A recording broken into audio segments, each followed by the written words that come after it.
망친 임상을 논문으로 발표하진 않겠죠. 심지어 이스라엘 식약청은 치료 목적 사용을 허가했습니다. 더 충격적인 사실을 알려드릴까요? 계속 밀어붙이면 LB가 문제가 아니라 이거 대단한 사건이 될 수도 있습니다. 다음 보시는 문장은 거의 최면 수준의 장치이기 때문에 지금도 이거를 얼핏 보면 최면에 걸릴 수도 있으니 조심하십시오. 그렇기 때문에 6.27 때부터 제 방송을 꾸준하게 보신 분들은 대부분 다 인지하고 있는 내용인데 요즘 모르시는 분들이 좀 있는 것 같아서 왜 실패 얘기가 나온 건지 간단히 설명을 드리겠습니다. 일단 해당 이슈 기사가 09시 31분 16초에 공개되고 9시 32분대에 약 37,000주의 매도로 91,200원에서 94,000원으로 하락합니다. 09시 33분대에는 약 56,000주의 매도로 82,300원으로 하락하고 약 92,000주의 거래가 나오면서 하한가에 돌입합니다. 그러면 누가 왜 이런 짓을 기획하고 실행할 수 있는가? 아무튼 그래서 상환을 해야 되는데 도저히 이제 9만원 이상에서는 못하겠고, 분위기 보니까 이제 진짜 시판이 될 것 같은데, 왜냐하면 이런 일이 또 있으면 여기서 하한가를 또 맞는 건데 그러면 4만원대가 돼요. 그럼 반대 매매가 또 쏟아지겠죠? 그럼 또 하락을 해요. 항서가 중국이라는 이유로 통째로 다 사기다라고 보는 분들도 있으니까요. 아니 사실이 아닌 것도 이렇게 사실인 것처럼 막 쓰는데 아무리 작은 거라도 사실인 뭔가가 나오면 그걸 또 얼마나 크게 확장하고 부풀리고 하겠습니까? 안녕하십니까, 오인환입니다. 반갑습니다. 오늘 방송의 내용 중 일부 내용은 이해를 돕기 위해서 차용된 픽션이나 상상들도 있습니다. 이것을 픽션이나 상상이라는 표현을 쓰지 않고 사실이라고 말할 수 있도록 해줄 수 있는 자료나 정보가 있는 분들은 아래 메일로 연락을 부탁드립니다.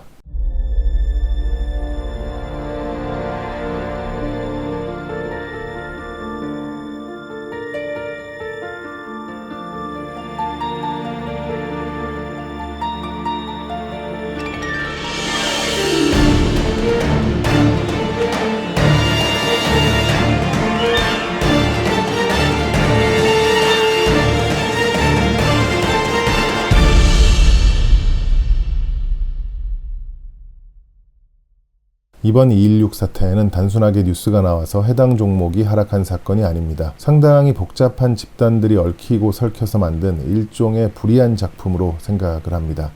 내용을 살펴보면 기존에 이미 알고 있던 사실 일부를 기반으로 일방적인 추측과 주장을 사실인 것처럼 아주 조잡하게 정리를 해놨습니다.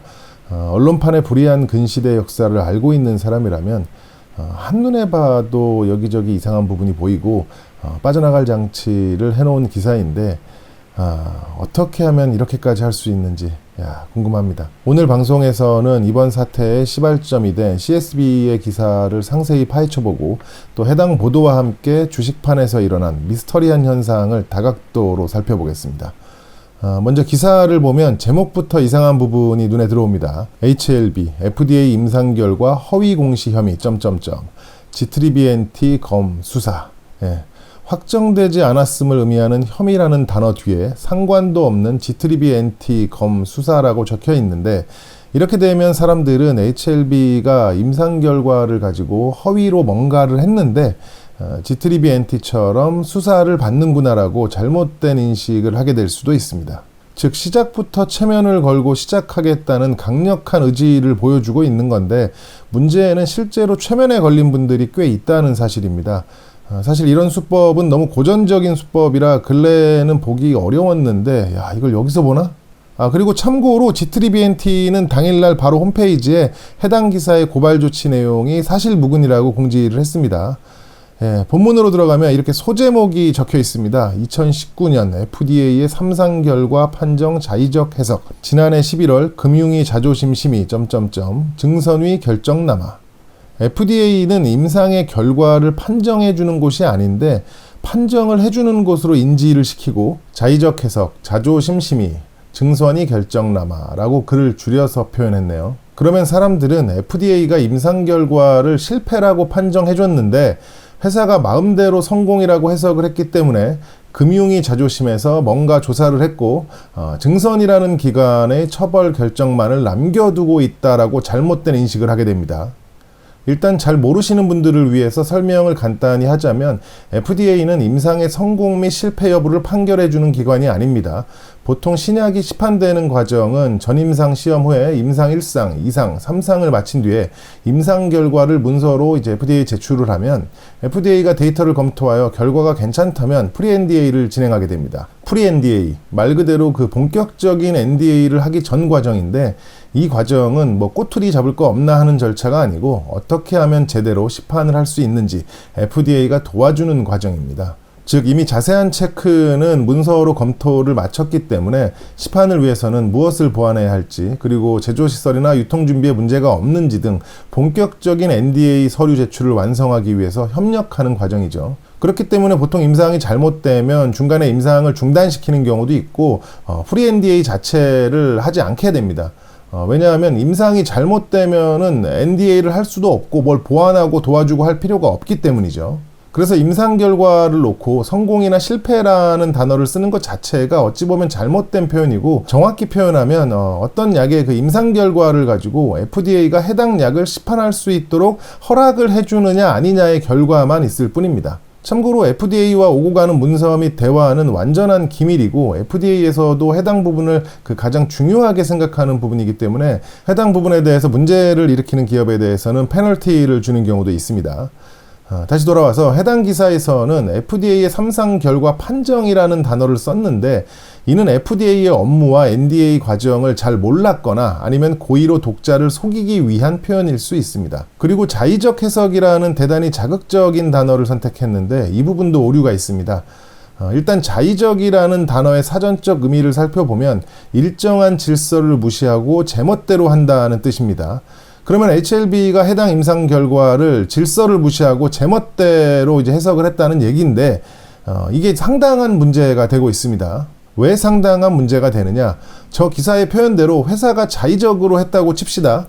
그런데 신약 임상에 대해서 질서를 무시하고 제멋대로 해석한 약을 세계 곳곳의 병원들이 자체적으로 임상을 하고 그 결과를 각종 논문으로 발표를 하고 있어요. 당연히 이제 미국 병원들도 있는데 망친 임상을 논문으로 발표하진 않겠죠. 심지어 이스라엘 식약청은 치료 목적 사용을 허가했습니다. 더 충격적인 사실을 알려드릴까요? 지금 이 방송을 보시는 여러분들의 국가인 대한민국 식약청에서도 치료 목적 사용을 허가했는데 그 사실을 알고 계셨습니까? 그러면 그 많은 전 세계 병원들과 이스라엘 식약청은 그렇다 쳐도 대한민국 식약청은 뭐가 되는 겁니까? FDA가 그 실패했다고 판정한 그 임상의 약을 그 회사가 성공이라고 표현하니까 대한민국 식약청에서 치료 목적 사용 승인을 해줬다? 계속 밀어붙이면 LB가 문제가 아니라 이거 대단한 사건이 될 수도 있습니다. 심지어 세계적으로 권위 있는 유럽 암학회인 에스모에서 베스트 오브 에스모 2019로 선정을 했는데 실패한 임상이다. 참고로 말씀드리면 선정 심의를 하는 분들 중에는 FDA 그 현직 고위 관계자들이 포함되어 있습니다.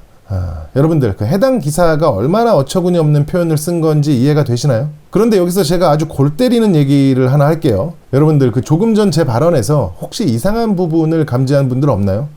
만약에 감지를 하신 분들이 있다면 대단히 총명하신 분들입니다. 저는 방금 전 그 일부 문장을 언급함에 있어서 그 이번 이슈 기사에 사용된 그런 수법을 비슷하게 사용을 해봤습니다. 이미 기존에 알려진 사실을 새로운 것으로 잘못 인식될 수 있게 표현을 하고 보다 과장되게 인식되도록 빌드업 시키는 문장으로 구성을 했습니다. 저는 방금 그 특정 병원을 언급하지 않고 세계 곳곳의 병원들이 임상을 하고 논문을 발표한다고 시작한 뒤에 바로 이스라엘 식약청을 언급했죠. 그리고 더 충격적인 사실을 알려준다면서 뒤에 나올 얘기가 과장되게 전달될 수 있도록 그 최면을 건 후에 여러분들의 국가라는 단어로 직결감을 심어주고 한국이 아닌 대한민국이라는 그 공식적인 뉘앙스로 표현을 해서 마치 대단하고 공식적인 이슈처럼 전달을 했습니다. 그리고 치료 목적 사용 승인이라는 하나의 표현을 치료 목적 사용을 허가했다라며 그 허가라는 단어를 추가해서 같은 뜻이지만 보다 그 권위 있게 전달되도록 장치를 했습니다. 결국 이런 식으로 기사를 쓰게 되면 이제 거짓은 없지만 그 의도가 분명히 불순할 수는 있습니다.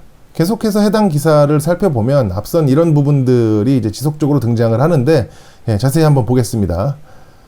보시는 대로 금융당국이라는 단어는 한국의 경제를 담당하거나 개입하는 기재부, 한국은행, 금융감독원 등을 통칭하는 단어인데 정확한 주체가 어딘지 밝히지도 않고 오히려 더 불분명하게 안팎이라는 단어까지 조합한 게 이제는 보이셔야 합니다. 그리고 자조심은 임상 결과에 대한 평가를 내릴 수 없는 기관이기 때문에 실패를 성공한 것처럼 자의적으로 해석했다라고 확정하는 문장을 쓰지 못하고 가까운 것이었음에도와 해석했다고 봤다라는 모호한 표현을 사용하여 주체를 불분명하게 하고 내용을 모호하게 표현하여 추후에 빠져나갈 장치를 한 거죠. 이런 부분은 다음 문장에서도 계속됩니다. FDA가 분명한 어조로 부정적인 평가를 내렸다고 FDA의 입장을 확정하는 상당히 중대한 내용을 전달하고 있는데 그 주체를 한 관계자라고 대단히 모호한 표현을 사용해서 어느 기관 관계자인지 어떤 직책의 어떤 사람인지 알 수 없게 만들어 버렸습니다. 다음 보시는 문장은 거의 최면 수준의 장치이기 때문에 지금도 이거를 얼핏 보면 최면에 걸릴 수도 있으니 조심하십시오. FDA 문서에는 실패라는 표현을 쓸 정도로 분명하게 부정적인 평가가 내려졌다가 아니라 내려진 것으로 알려졌다로 표현해서 지속적으로 빠져나갈 장치를 했고요. 더 심각한 것은 해당 내용을 금융당국이라는 단어와 이형기 서울대학교 의과대학 교수라는 문장 사이에 삽입하여 마치 금융당국과 서울대 교수가 언급한 것처럼 강제로 체면을 걸고 있다는 거예요. 이 정도면 웬만큼 총명하지 않고서야 일반적인 분들은 대부분 체면에 걸립니다. 아무튼 여기서 중요한 것은 회사에서도 언급한 이제 실패라는 단어인데 사실 이 부분은 이미 2019년에 알려진 내용이에요. 그래서 우리가 627을 맞은 건데 이걸 마치 새로운 것인 그리고 마치 임상 전체가 실패인 것인 표현을 하고 있습니다. 일단 저는 2019년 6월 27일 이후 LB가 2만원 갔을 때부터 20만원을 거쳐서 지금이 오기까지 LB 방송을 하면서 투자를 하고 있습니다. 그렇기 때문에 627 때부터 제 방송을 꾸준하게 보신 분들은 대부분 다 인지하고 있는 내용인데 요즘 모르시는 분들이 좀 있는 것 같아서 왜 실패 얘기가 나온 건지 간단히 설명을 드리겠습니다. 해당 임상의 주된 내용에는 리보세라닙이라는 약이 실제로 환자에게 효과가 있는지를 확인하는 부분과 또 리보세라닙을 복용한 환자와 가짜 약을 복용한 환자의 호전 상태를 비교하는 부분이 있습니다. 그런데 아시다시피 리보세라닙의 약효 부분을 증명하는 임상학적 유의미성은 전혀 문제가 없습니다. 기존 약물 대비 효과가 좋으니까요. 그러면 뭐가 페일이냐? 앞서 말씀드린 가짜 약을 먹은 사람들과 비교해서 데이터를 뽑는 통계적 유의미성에서 페일이 나온 건데 이게 이제 자세히 살펴보면 일반적인 분들은 이게 뭐가 페일이야 라고 오히려 의문을 가지실 겁니다. 잘 따라오십시오. 해당 임상을 시작할 때는 시장에 약이 없었습니다. 그런데 이제 임상 중에 다른 약물이 시판되는 상황이 이제 발생을 합니다. 임상에 참가한 환자들 중 가짜 약을 먹는 그 환자들은 가짜 약인지 모르고 먹는데 효과가 없으니까 새로 나온 다른 약을 이제 복용하는 경우도 생기겠죠. 그러면 당연히 가짜 약을 먹은 환자 쪽도 생존율이 올라갑니다. 그런데 이거를 정확한 임상을 해야 되니까 이제 다른 약은 이제 못 먹게 할 수 있을까요? 당연히 안 됩니다. 왜냐하면 그 임상보다 그 환자분들의 생명이 더 소중하고 또 윤리적인 부분이 있으니까요. 그래서 결과가 어떻게 됐냐? 화면을 보시면 OS라고 되어 있는 부분이 그 전체 생존 기간입니다. 앞쪽에 적혀 있는 수치가 해당 약물을 복용한 환자들의 전체 생존 기간 수치이고 뒤에 적혀 있는 수치가 가짜 약을 복용한 환자들의 수치입니다. 보시는 대로 사이람자는 5.2개월, 가짜 약은 3.8개월, 론서프의 경우는 론서프가 5.7개월, 가짜 약은 3.6개월. 이렇게 이제 결과가 진짜 약과 가짜 약의 이제 확연한 차이가 나야 정상적인 데이터인데, 리보세라님은 이제 5.78개월로 상당히 우수한 결과가 나와서 좋은데, 문제는 가짜 약을 복용한 환자도 5.13이 나와버렸습니다. 앞서 말한 대로 환자가 진짜 약을 먹는 것까지 막을 수는 없으니까요. 그러면 아니 가짜 약 쪽이 무슨 상관이냐? 실제로 리보세라닙 효과가 저렇게 좋다라는 게 증명이 됐는데 이게 무슨 탁상공론이냐 하는 분들도 계실 거예요. 그러나 세상에는 규칙과 절차라는 것이 있고 FDA에서는 절차상 이런 플라시보 임상은 저런 데이터도 신경을 씁니다. 그런데 여기서 아주 중요한 사실이 있습니다. FDA도 사람이 운영을 하는 곳인데 실제로 효과가 있어서 환자를 살릴 수 있는 약을 두고 탁상공론 하면서 거절하겠습니까? 당연히 아니죠. 그래서 FDA는 통계적 유의미성에 대한 데이터가 부족해도 몇 가지 조건에 만족할 경우 시판을 허가하는 사례가 늘고 있습니다. 그럼 그 조건을 살펴보겠습니다. 1. 통계적 유의미성과 임상학적 유의미성을 둘 다 만족했을 경우는 시판 가능.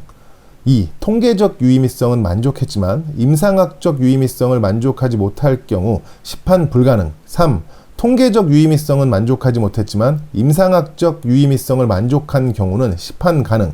단, 다음 조건에 해당돼야 할 것. 조건 1. 임상 이상의 결과가 좋아야 한다. 조건 2.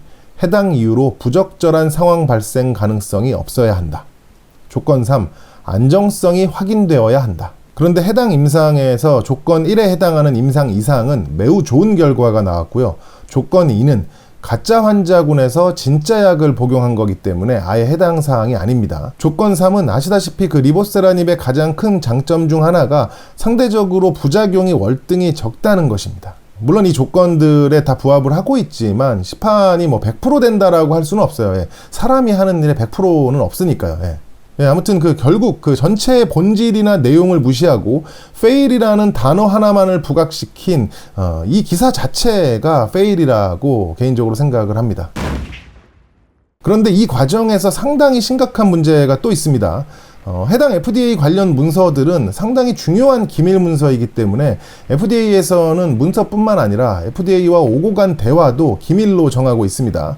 물론 이제 심의하는 기관들은 그 데이터나 이제 문서를 볼 수 있죠.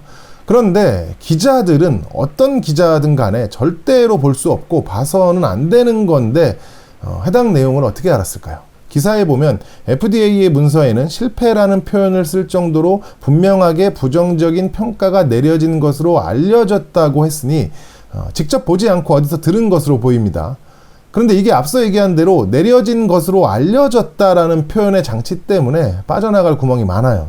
아무튼 어디서 들었든 FDA나 LB에서 흘러나간 게 아니라 지금 심의를 하고 있는 자조심에서 흘러나간 것이라면 이건 자조심 자체가 큰 문제가 될 수 있습니다. 왜냐하면 FDA와 한 기업 간의 기밀 문서의 내용 일부를 외부에 유출한 꼴이 되니까요. 근데 제발 그런 소문이 사실이 아니길 바랄 뿐입니다.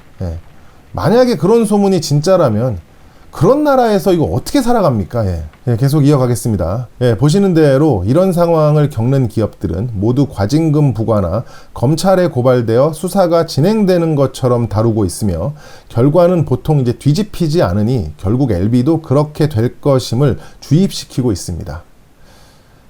기자님들 중에는 정말 그 외로운 환경 속에서도 언론인의 양심과 자존심을 지켜가면서 살아가는 분들이 많은데 그렇지 않은 일부 기자들 때문에 기레기라고 모욕적인 표현으로 싸잡히고 있다는 것을 알고 있습니다.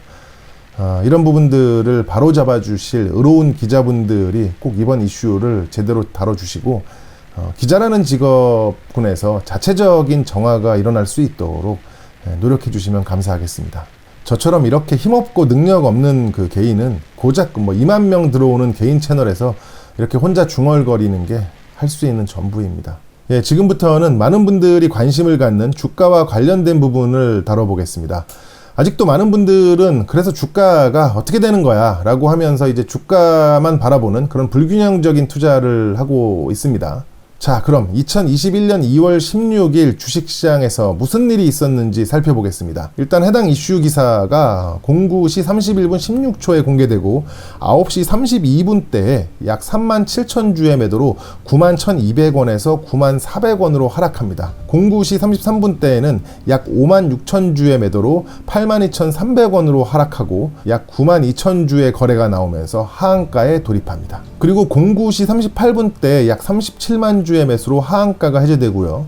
09시 39분대에 약 10만 주의 매도로 다시 하한가에 돌입합니다. 그리고 총 300만 주가 넘는 매도 대기 물량이 쌓였는데 약 1시간 동안 140만 주가 실제로 매수 체결이 됩니다. 그리고 10시 39분대에 약 130만 주의 추가 매수가 들어오면서 하한가를 풀어버린 뒤에 100만 주 이상의 매수가 들어오며 총 169개의 호가창을 들어올립니다. 이 과정에서 저를 포함한 이제 많은 주주분들은 해당 기사가 아무리 그래도 하한가를 만들기에 충분한 뉴스라고 생각을 하지는 않는데 사실 이제 그것을 뒷받침하는 자료가 차트에 나와 있습니다. 고작 20만 주도 안 되는 매도로 하한가에 돌입을 했으니까요. 그러면 어떤 분들은 바로 이어서 300만 주가 쌓였으니까 타이밍 문제지, 어쨌든 300만 주의 물량이 쏟아진 거 아니냐라고 할 수도 있어요. 그런데 이제 악재로 인식되는 뉴스로 하한가에 300만 주가 쌓였는데 아무런 호재 기사나 정정 기사도 없이 매도 취소도 아니고 300만 주 모두 매수가 체결되는 거 보신 적 있습니까? 물론 이제 자전 거래를 의심해 볼 수는 있어요. 근데 아무튼 정상적인 거래라 가정할 때 300만 주를 소화하고도 남아서 다시 호가창 169개를 들어 올린 종목을 고작 20만 주로 하한가에 보냈다는 것은 제가 이제 오인한 카페에 이제 써놓은 대로 아프리카 탄자니아라는 국가에 가면은 도도마라고 하는 작은 마을이 있습니다. 근데 이제 그 마을에 사는 이름 모를 그 7세 아이가 배 잡고 웃을 만한 사건입니다.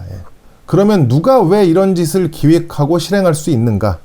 우리는 정확한 증거가 없고 정황만 있기 때문에 단순하게 몇 가지로 추측 정도만 해볼 수 있습니다. 첫 번째, 공매도 세력의 기획설. 두 번째, 주포 기획설. 세 번째는 뭐 진짜 망했다. 그리고 이제 번외로는 이 모든 그 과정에 회사 또는 이제 금융당국이 개입되어 뭐 있다 없다로 다투는 분들도 있어요. 아무튼 첫 번째부터 살펴보겠습니다. LB 주주분들과 한투현 분들 중 일부가 이제 추측을 하는 부분인데, 아무래도 이제 LB 공매도에 어디가 연관되어 있는지 다 알기 때문에 이제 그런 것 같아요. 아무튼 그래서 상환을 해야 되는데 도저히 이제 9만 원 이상에서는 못 하겠고, 분위기 보니까 이제 진짜 시판이 될 것 같은데, 그런 상황에서 계속 대차 이자를 내면서 버티다가는 여차하면은 이제 외통수에 걸리겠구나 싶어서 216 사태를 기획했다는 썰이 있습니다. 그리고 두 번째는 주포가 627 이후처럼 크게 한번 해야 되는데 무슨 방법을 써도 개인들이 이제 물량을 미친 듯이 홀딩을 하니까 아예 하한가를 보내서 개인들의 물량을 뺏으려고 216 사태를 기획했다는 썰도 있습니다. 그리고 세 번째는 뭐 공매도고 뭐 주포고 다 상관없고 약이 이제 가짜거나 회사가 사기를 치는 거라서 뭐 발생한 자연스러운 현상이다라는 썰도 있습니다. 저를 포함해서 일반인들은 이 세 가지 썰이 모두 사실인지 아닌지 밝혀낼 수가 없기 때문에 우리는 이렇게 머리를 맞대고 이제 각 상황에 따른 이제 혹시 모를 그런 추가 사태에 대한 뭐 대비나 대응을 할 수밖에 없는 거죠. 그러면 보다 자세하게 한번 살펴보겠습니다. 첫 번째, 공매도 세력 기획설이라면 일단 육참골단은 실패인데 긍정적인 부분도 있긴 있습니다.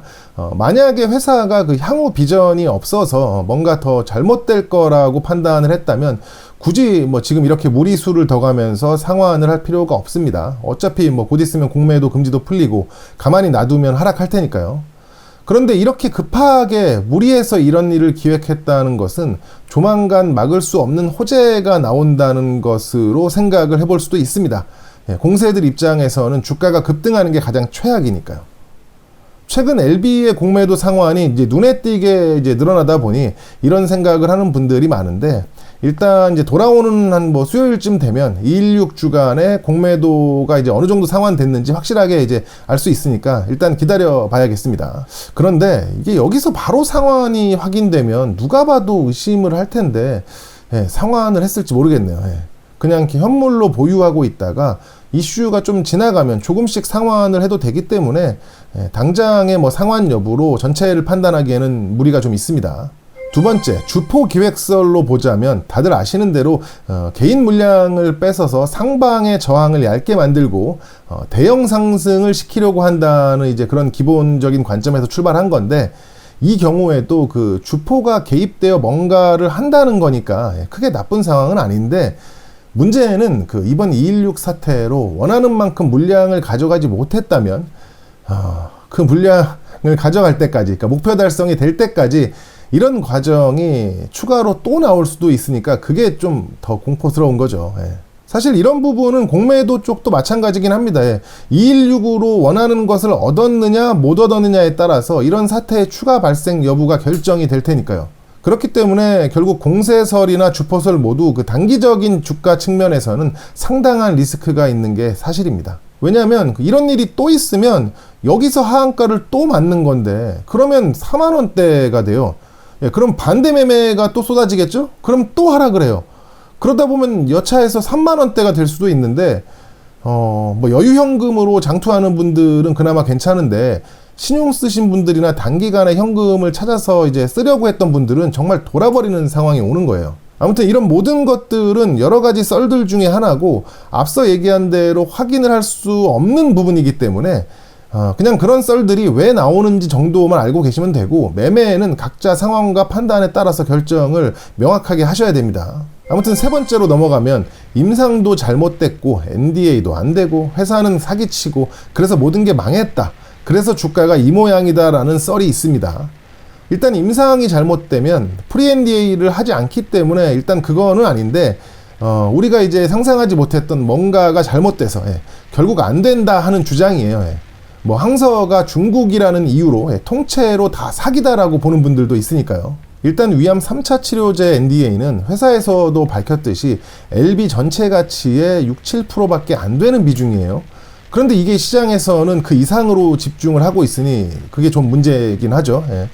사실 위암 3차를 집중했던 이유는 글로벌 시장에 빠르게 진입해서 더 큰 시장을 가지고 있는 나머지 적응증에 대한 시판과 그 병용 사용에 대한 승인을 보다 수월하게 한다는 전략으로 접근을 한 건데, 여차저차 해서 혹시 다른 적응증에 대한 NDA를 먼저 할 수 있다면 사실 그 위암 3차 치료제 NDA 논란은 없어집니다. 애당초 목적을 잃었고 시장도 크지 않았으니까요. 그래서 저는 이런 상상도 한번 해봤습니다. 선약 낭성암의 경우를 보면 그 희귀의약품으로 지정됐기 때문에 위암 3차 치료제 NDA보다 조금 늦게 신청을 해도 먼저 시판이 될 수도 있습니다. 그리고 선약 낭성암에 대해서 그 표준 치료제로 시판이 되면 그 가치를 더 높게 평가받을 수 있기 때문에 어쩌면 그 위암 3차로 먼저 시판을 하는 것보다는 여러 가지로 좋을 수도 있다고 봅니다. 그러나 이런 부분들은 모두가 이제 그렇듯 다 상상이고 추측인데, 이것도 뭐 약이나 회사의 업무 처리에 문제가 없다라는 가정하에 생각할 수 있는 부분들이지, 만약에 다 사기고 다 잘못된 거면은 뭐 그냥 다 끝나는 거죠. 그래서 일부 주주들은 이제 그런 위험을 방지하기 위해서 회사를 이제 강력하게 의심하고 압박해야 한다고도 합니다. 그런데 저는 그 결국 큰 과정에서 보면 그 불편함의 형태만 다를 뿐 결국 결과는 똑같다고 생각을 하고 있습니다. 아무튼 어쩌다 보니 그 자연스럽게 이제 이쪽 얘기로 넘어왔는데, 이번 2.16 사태에 회사나 금융당국이 관여되었을지도 모른다 하는 썰들도 있어요. 아마 이 부분은 시장에 돌아다니는 단순 썰인데도 불구하고 그 시청하는 분에 따라서는 뭐 당연하다고 보는 사람도 있을 수 있고 말도 안 된다고 하는 분들도 있을 거예요. 왜냐하면 만약 이게 사실이라면 너무 충격적인 거니까. 사실 그 주가가 2만 원에서 20만 원을 가고 뭐 대형 유증도 성공하고 기업 업무도 뭐 대한민국 최초를 목표로 하고 있고 약 복용자들 중에서는 그 완전 관해가 막 쏟아지고 그러니까 좀 영화 같기는 해요.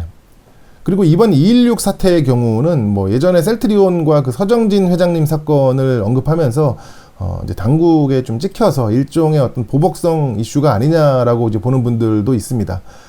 최근에 그 K-스트리트 배치 이슈도 그렇고 공매도 타도에 마치 LB가 앞장서 있는 것처럼 보이니까 당국에서도 살짝 이제 뭐 공격을 한 거다라고 보는 건데, 그러다 보니 이제 결국 그 공세가 당국과도 연결이 되어 있을 수도 있다는 이제 뭐 주장을 하는 분들도 있어요. 뭐 팩트로 밝힐 수 없는 것들은 뭐 결국 다 주장이고 상상밖에 안 되는 건데, 아무리 뭐 상상이라고 해도 아니 어쩌다 대한민국이 이 지경까지 됐는지 참 참담합니다. 그런데 여러분들 이런 주장이나 상상에서 가장 무섭고 공포스러운 게 바로 이 부분이에요.